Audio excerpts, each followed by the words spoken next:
The Union of Progressive Peoples, otherwise known as the UPP, was one of the major human federations during the 22nd century.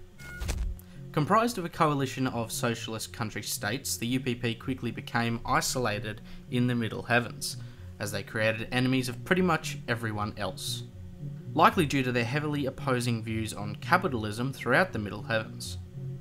This government fought to completely remove corporate influence from their states. The UPP was first established in the year 2108, after a severe civil war that occurred on the planet of Tauran Prime in the star system GJ229A. Previously, it was a world controlled by the United Americas. However, a revolt and an uprising of a rebel insurgency, come to be known as the Jahar, disrupted the UA's grip on the world. Due to the political woes attributed to the conflicting communist countries, such as China and Russia, they decided that they needed their own coalition similar to those of the ones formed in the UA and the Three World Empire. And so most, if not all, communist-aligned countries, such as Vietnam, along with Spain, Germany, and several other European and Asian countries, with the head states in the form of China and Russia, all acted to establish what would come to be known as the Union of Progressive Peoples. After their formation, this powerful human federation moved to consolidate their territory and capture as much more as they could, quickly encompassing a large majority of the Outer Rim and Outer Veil regions of the Middle Heavens. Fortunately, they were able to secure a substantial amount of the Middle Heavens region of space. Unfortunately, this area of space was largely resource poor. This inspired the government to keep pushing into the border regions of the frontier in pursuit of resource and material riches, largely due to the Union not possessing a strong relationship with the highly innovative megacorporations. This human federation lacked the technological know-how to create their own atmospheric processes. This means that any of their worlds that weren't habitable by default are not terraformed, but instead they build subterranean bases and create habitats capable of sustaining life instead. They have also been known to construct domed habitats as well. And while these solutions have worked, not many choose to live here. The majority of the UPP's populace is concentrated within the few naturally habitable colony worlds that they do have. It also means that colonies are not as plentiful as they are in other Federation territories, such as in the Three World Empire and the UA, with most of their captured territory not possessing planet-bound colonies at all, but simply a military stronghold presence is maintained on most of these planets or in these systems to maintain their sovereignty there. Some of the notable colonies located in the Union's territory is New Kiev, the Xiang colony, the Zhu and the Wan An outpost, and the 17 Feifei-bound Zenoi outpost, a secret listening post located close to the borders of the Three World Empire, and less so the UA.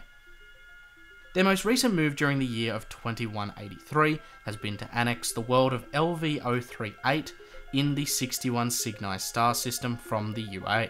This has led to a bloody conflict that will have much larger ramifications as time goes on in the Middle Heavens. As stated, the Union is a socialist communist styled government, with its seats of power residing like most other federations here on Earth.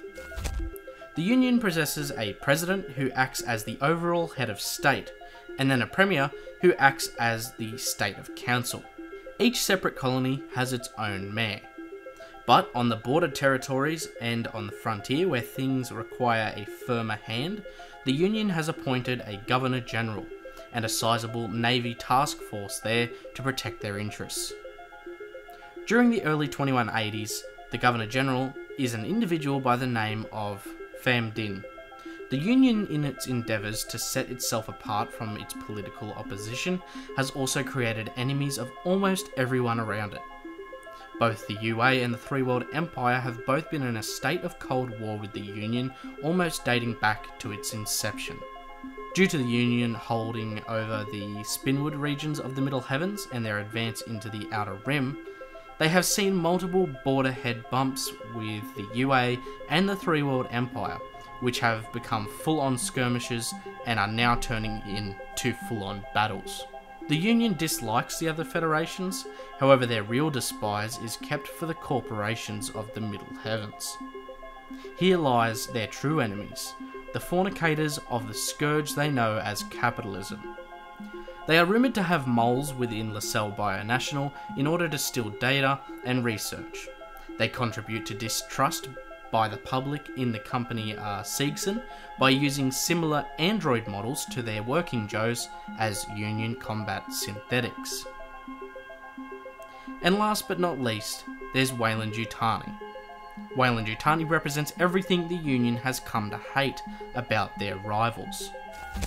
Weyland Yutani are sure to repay the Union with their own distrust and conspiracy, going as far to accuse them of involvement in the destruction of the company's and the UA's property in the form of Hadley's Hope, a site nuked under mysterious circumstances.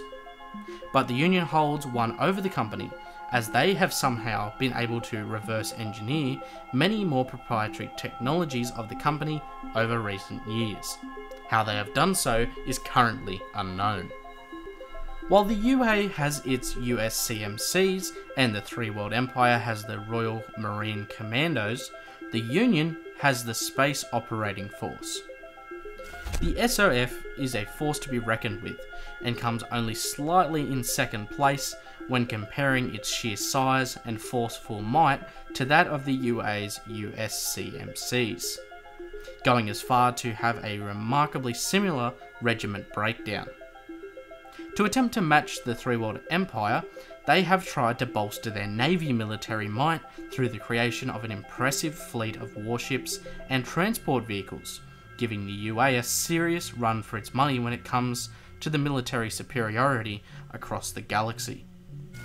The signature weapon of the SOF is the AK-407 Pulse Assault Rifle, a modern and more powerful weapon based on the AK-47 of the mid-20th and 21st centuries. The Ministry of Space Security, or the MSS, is the national security agency of the Union. Essentially, it acts as a secret police that are tasked with overlooking everything from within and outside the Union's territory.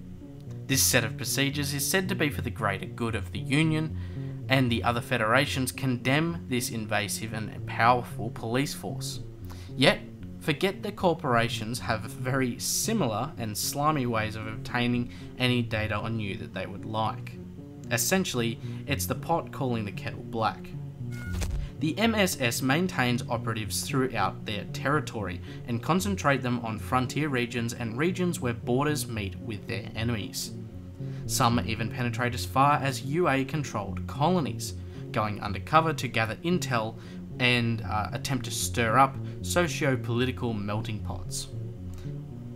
The largest role these operatives have had is the procurement of military and technological secrets. The Union's history, as stated, began in the year 2108, when it became a fully fledged human federation and one of the three main powers in the Middle Heavens, being arguably more powerful than the Three World Empire, but struggling to surpass the might of the UA. Since the day of its inception, it has been locked in a cold war and an arms race with the opposing federations, as well as the megacorporations of the Middle Heavens. Throughout its years, it's remained relatively peaceful. However, things quickly became tense as deception and infiltration has become a more frequent strategy of their military game. The first major conflict that the Union would be involved in is the Teinstein Campaign. This civil war was inspired by a rebel faction sympathetic to the government of the Union of Progressive Peoples, which begun on the UA-controlled territory known as the Teinstein Colony in the year 2162.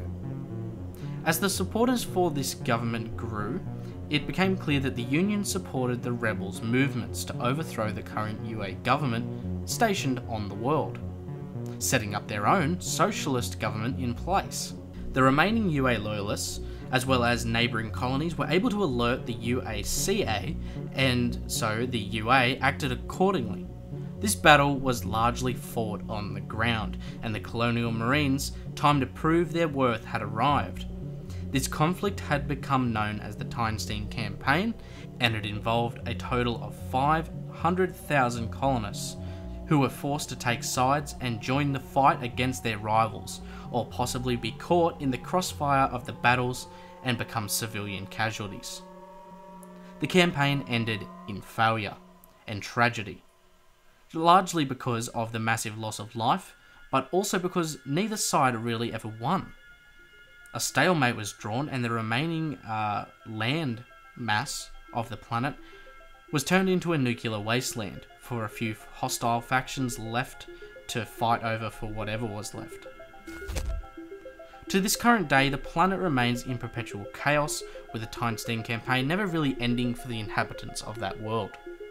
Since the campaign, the UA and the Union have remained in a state of Cold War, only striking when little consequences will arise from doing so, each waiting for the perfect moment to move against the other. By the end of the 2170s, tensions were high on the frontier of space, however things seemed mostly quiet. That was until July of 2179, when the Hadley's Hope colony had stopped transmitting to Weyland Yutani. The company requested that the UA send a contingent of USCMCs to investigate, and so the UA sent a small group of Marines aboard the USS Sulaco, along with a civilian consult and a Weyland Yutani representative, to protect the company's interests on the moon of LV-46. This mission was to find out what had happened and verify the stories of one Ellen Ripley, of a potentially hostile alien organism found on the moon by her and her crew. However, instead of getting answers, the UA lost almost an entire squad of Marines. The colony of Hadley's Hope was nuked, and any information they could retrieve from this mess travelled off with the USS Sulaco, which is still missing to this day. Suspicions were raised towards Weyland Yutani, and the UA's distrust of their allies had begun. Weyland Yutani maintains that these events are the results of the Union's hand in some way, blaming them for a sneak attack on the borders of UA territory. Whilst overjoyed to see a UA world turn to dust, the Union refused to take responsibility for the events that had occurred on Hadley's Hope. Sadly, things have only continued to grow worse though on the frontier of known space, as Anchor Point Station was destroyed in the same year in a reactor meltdown by unknown causes. Little is known of this incident, however the UA's suspicions fall on the defaults of the Union and Weyland Yutani. The Union, whether involved or not, is becoming the target of unsubstantiated blame, which will not sit well for them. Maybe the time is coming where the Union will give their rival federations something real to complain about. For the next 4 years, the Union continues to watch their backs against their enemies and also ensure to guard their chest as they initiate further border conflicts over worlds locked in territorial disputes. The second iteration of Anchor Point Station is manufactured, and the UA have ensured to place a Colonial Marshal Bureau there. This is in order to watch the situation on the frontier and act in accordance with any hostile disturbances. Very shortly after, in the year 2183, a conflict began on the border territories between the UA and the UPP, involving the star systems of Kruger 60 and 61 Cygni, in an area of space known as the Advance. The Advance splinters off the American corridor and moves ever so slightly into the UPP's territory. The Kruger 60 system has been a key oil supply and military staging post for the United Americas Allied Command, or the UAAC, and it has been strategically important for many years during the so-called oil wars.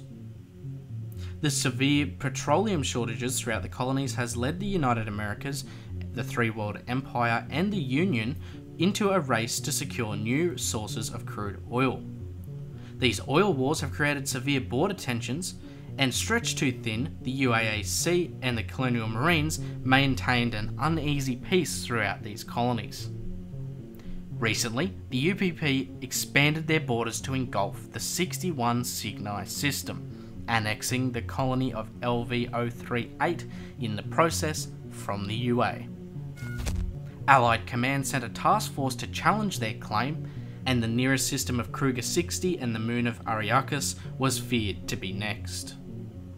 As tensions snapped and a battle over the 61 Cygni system begun over who would win the LV-038 colony, the UAAC decided to commit all available forces to the fight, leaving the Ariakus colony almost completely undefended. In fact, they had almost completely cut ties with that colony and ordered the evacuation of military and civilian assets alike. Little did they know that an unidentified third force had joined the fray in 61 Cygni and airdropped chemical agent AO-3959X.91-15, otherwise known as the Engineer's ACHERON, onto the planet of LV-038. Now everything there is dead. No one on Ariakus knew the truth of what had happened there, but it did not take long before the UA and the Union forces aimed to secure the only usable territory within the parsec, the Kruger 60 system and the Ariakus colony. And as these two forces pointlessly squabbled over a second colony, this mysterious third party unleashed yet another ACHERON attack on this moon. A total of 2 border colonies have now fallen to this unknown and unseen force. We do not know who it was, why they did it, or how they were able to get a hold of so much of the Engineer's ACHERON. Enough to completely wipe out 2 colonies consisting of thousands of individuals. It's currently unclear as to what will occur next. Both the Union and the UA have suffered great losses along the advance, and things now appear to be pointing towards a full-blown war between these two factions. But whatever or whoever this unseen enemy is, the Union is aware now that something is coming, and they had better quickly put aside their differences if they don't want to fall by the wayside and meet with extinction at the hands of this mysterious enemy. As we see further information regarding the Union, I will be sure to keep you all updated. Before I go, I wanted to let you know about the ACHERON Colonial Marketplace, the one-stop shop for all Project ACHERON merch. Here you can pick up shirts, hoodies, mugs, phone cases and more. So if you want to support the channel and look good doing it, pick up some ACHERON merch. But what other videos would you like to see? If you have any ideas or have any questions, please leave them in the comments or contact me through Twitter or on the Project ACHERON Discord. If you enjoyed, please leave a like and share this video.